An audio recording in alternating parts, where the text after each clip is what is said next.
Brandon Lodoy, footballhotbed.com, here with Coach Tim Ice Harris, senior coach. Booker T. Washington has been a staple all these years since you built the program, even when you went to Miami for a couple of years and back. Last year was one of the first times in a long time that you guys were in the state championship. But, Coach, you've been here this whole entire offseason now. What have you done? What the focus has shifted? How have you gotten the program right where it needs to be to get your expectations met on the football field? The first thing we went to do is we had to clean up some stuff. You know, we had to get a lot of the cutthroat mentalities out and set ourselves up to making sure that we do what we came here to do, and that's be able to accomplish the mission as developing leaders, back number one, developing great teammates, number two, and making sure that from a program standpoint, we're working toward staying on that national status, and we're not taking anything else like, losing is not an option, one bit for what we're trying to go at. So what we try to make sure we do this summer, we did everything as a team. We traveled as a team to different camps and colleges and universities around the country from a standpoint of 7-on-7s. Team camp at Central Florida really took our program and our communication with each other to the next level. That really set that tone for us. And so we feel like we went back to researching things that we have done in the past to get us to this point, and we wanted to mimic some of those things and add on to it from coming from college, what they're searching for from a coaching standpoint, as well as from a player standpoint to make us better. And right now we feel we on that point. After 1 week of camp, we feel we on that point to where we need to be at to compete big, throughout this season. Coach, F5 Tornado football is fast, it's physical, especially on the offense. Talk about what you have returning. You have a couple of the guys here, these receivers, and then you probably have the best returning quarterback. He's done the most. He's only a junior, Coach, but he has so much experience. And that's one thing you win with. You look at every top team around the country. When they have a big time quarterback, you have a great opportunity that success is going to happen from that standpoint. So that's what we continue to do, is to continue to help him grow.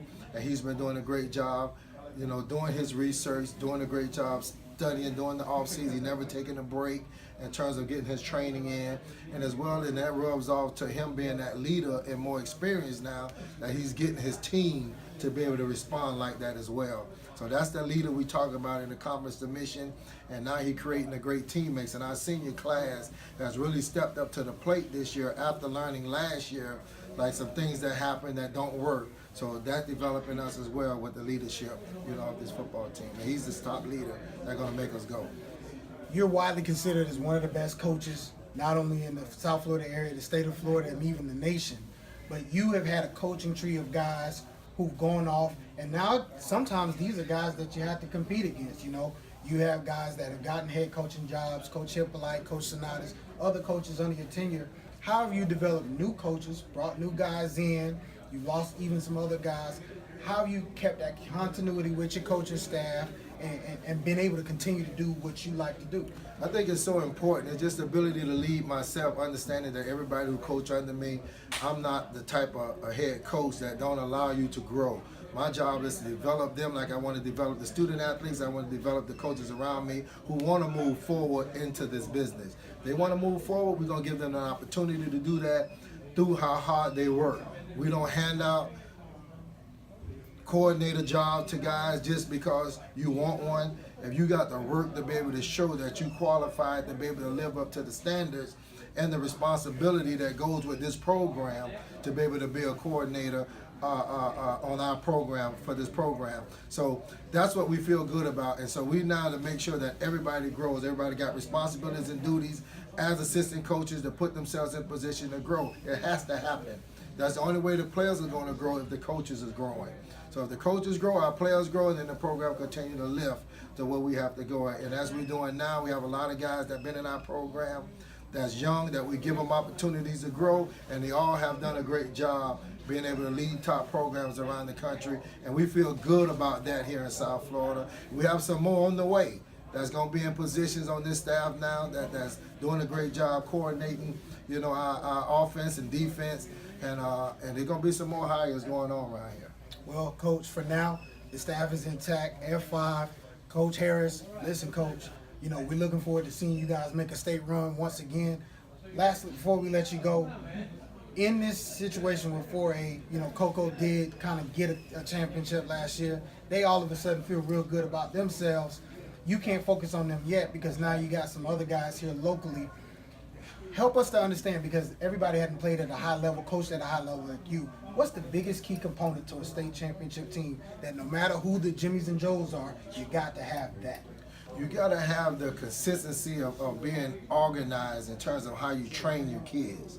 If you're training your kids consistently and you're pushing them to the point that they have to go to, so it don't matter. So you have that reloading factor, and that's what we look at our program. We look at all the kids that's top recruiters now that was in our program, was guys that want to understand the process. But it's about making sure as coaches, number one, you together as a family, the kids together as a family, and believe in team. We believe in team with your staff, with your team and your staff.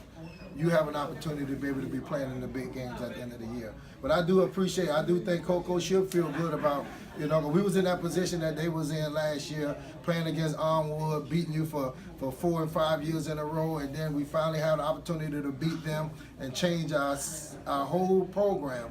And that was the same thing for him. So I do